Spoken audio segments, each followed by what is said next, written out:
traveling outside of Germany and going to Sweden.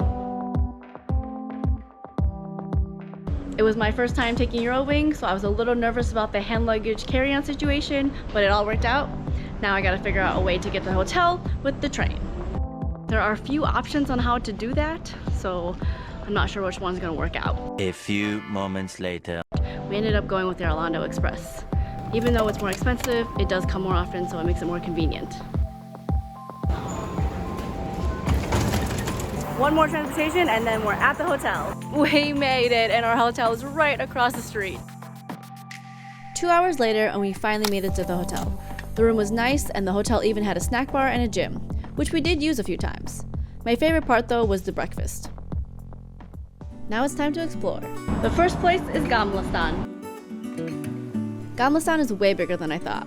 There are a ton of hidden gems and tiny alleyways to take. I recommend a tour guide so you can get familiar with the place. We found a free walking tour of Gamla Stan so we can learn something instead of aimlessly walking. And we know that this is a memorial stone made from the mother and the father. The tour was about an hour and a half, and she pointed out things we might have missed if we were on our own.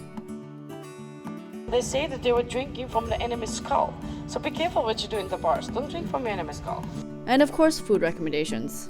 And on our first day, we're gonna take the hop-on, hop-off bus so we can figure out where to go and what to see and kind of get the lay of the land. For dinner, I got to try my first reindeer taco. It's museum day! Luckily, most of the museums are in one spot. Our first stop is the ever-popular Vasa Museum, where you can see the best preserved 17th century warship in the world.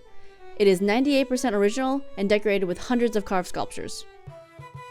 The ship sank on her maiden voyage in 1628 and wouldn't be recovered for another 333 years. Our next museum was the Viking Museum, which had a cute outdoor barbecue nearby, which attracted a lot of little friends. Inside, we learned about Viking history, culture, and folklore. There was even a talk with a very passionate guide. Do the Vikings wear horns on their helmets? No!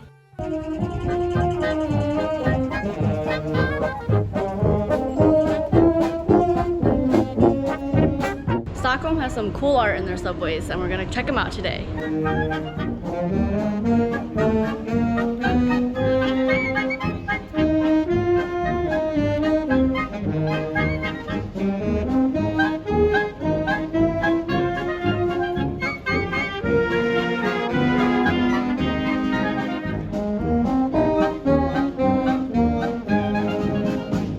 It's a brisk Monday morning and we're headed to Voxholm. Now we're gonna go for a 40-minute bus ride.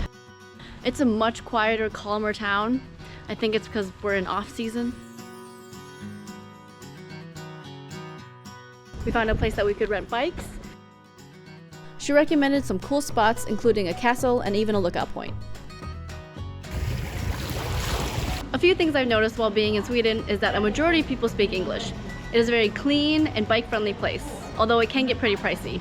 We tried to save some money by buying meals at the grocery store. And at the checkout, they have this cool little divider that separates your items so that they don't get mixed up with the person behind you. And since Germany is so quick to do checkouts, I think they should definitely implement this. A cool thing that happens at restaurants is that they give you free water. That was definitely a highlight for me. The metro stations have multiple layers with different platforms on them. Whether you're taking a train, a subway, or a tram, it can be quite confusing. Our first day was full of lots of different escalator rides, a lot of back and forth, but we figured it out. And once you got the hang of it, it's actually quite easy. I wouldn't even bother trying to exchange your currency because a lot of people just pay with credit card. Even for little things like the bathroom. And guys get to pee for free. We did a lot of sightseeing and touring around. This is definitely bigger than I thought it was going to be, but I'm sure there's plenty more to see and do. So we'll have to come back for another visit.